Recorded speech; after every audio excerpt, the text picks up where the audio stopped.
Joining us now is a local councillor, but also former chair of the Jewish Labour movement, Jeremy Newmark. Jeremy, really good to see you this morning. Thank you for joining us. We want to talk to you about the situation in the Middle East at the moment. We've just seen that footage of Keir Starmer. How do you think he did yesterday under that pressure of that protester? I think his response was absolutely the right response, to use the protester to highlight the way in which this party has changed under his leadership, from a party of protest to the party that will form the next government of this country. Just explain to us what you mean by that. So people who didn't see the whole speech, he did use it, as you say, to his advantage. Explain what he did. He did. Well, you know, he reacted instinctively, completely in character for Keir, and absolutely took this in his stride and turned around to the audience and he said that is the sort of action, that is the sort of idiocy that he under his leadership has moved this party away from being a party of protest towards being a party fit for power. Bizarrely, actually, it almost gave him extra confidence, it seemed to me, in the way that he dealt with it. He just sort of rolled his sleeves up and just pushed on through. And shot of adrenaline. I think you're absolutely right. Fantastic. So, but he talked about being, rebuilding Britain, all of these new towns that he wants to build. But in reality, 1.5 million homes in 5 years. We haven't built 300,000 homes a year for at least 50 years. Do you think that's seriously credible, or is it just a good slogan for a conference speech? Well, I do think it's credible, and I think it's clear from the emerging policies that have been coming forward at this conference that Labour does and will have a plan to do that. I know, as leader of a borough council just on the outskirts of London, that the most significant problem facing our residents today is that of housing, particularly the lack of decent, affordable housing, enabling families to live in the same area, enabling children to be able to, and grandchildren to be able to afford to live within the vicinity of their own families. And this is the issue of the day, and I believe that under Keir's leadership, Labour does have a plan and solution to be able to deal with that. Jeremy, I know it's difficult with these sorts of speeches because often leaders of parties don't want to upset anybody, so they try to play with a rather safe bat. But it was a little bit word salady, wasn't it? Things like "get your future back." What does that even mean?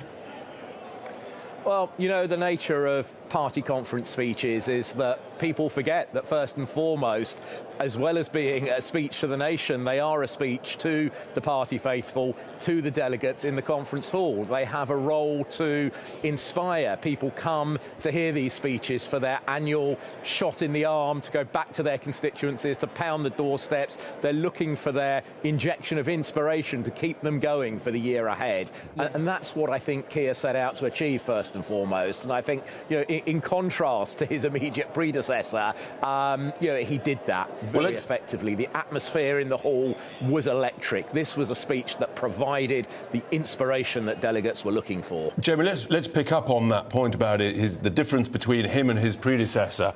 The horrors we're seeing in Israel, huge questions now about how Israel responds, and they've got a massive responsibility, obviously, to their own citizens, but also geopolitical responsibility, because, heaven forbid, this could head towards a second regional conflict after Ukraine. Well, look, I think first and foremost, the thing that struck me about the response, not just of Keir Starmer, but the entire Labour front bench and delegates at the conference over the past 48 hours in reacting to these monstrous atrocities committed by Hamas terrorists in Israel, is that the response hasn't differed significantly from the responses of Britain's other mainstream political parties, because at the end of the day, this is about humanity, humanitarianism, the rights of Israelis to live in peace, the rights of Jews in diaspora communities like our own to live in security without fear of reprisal and copycat type attacks. And what we're seeing in the current Labour Party leadership is a mainstream responsible attitude, no describing Hamas as our friends or welcome guests as we've seen in the past, but an atmosphere in which, together with the other mainstream political leadership of this country, Labour's standing side by side in solidarity solidarity with Israel, in solidarity with the British Jewish community. That's where the country is. That's where the political mainstream is. Jeremy, can I just pick up on that point about the British Jewish community? Are the police, particularly in London, doing enough to give confidence, to prevent that fear amongst Jews, particularly here in London? Well, I lead a council, as I say, just on the edge of London that's home to one of the UK's largest Jewish communities. And I have to say, the response of our local police has been fantastic. I've been in constant dialogue with our local chief inspector, who's put extra resources on the table to patrol Jewish buildings, Jewish institutions, particularly during the Jewish religious festival weekend over which these terrible events occurred.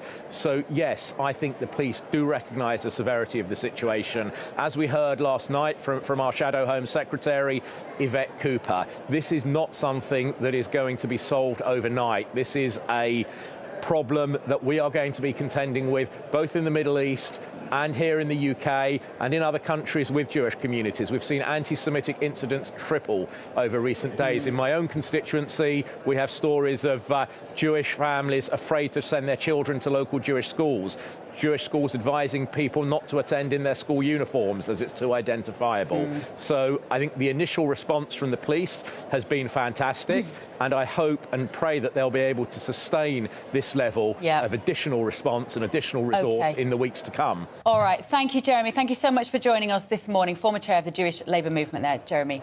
Newmark, on the final day of the Labour Party conference. Still to come.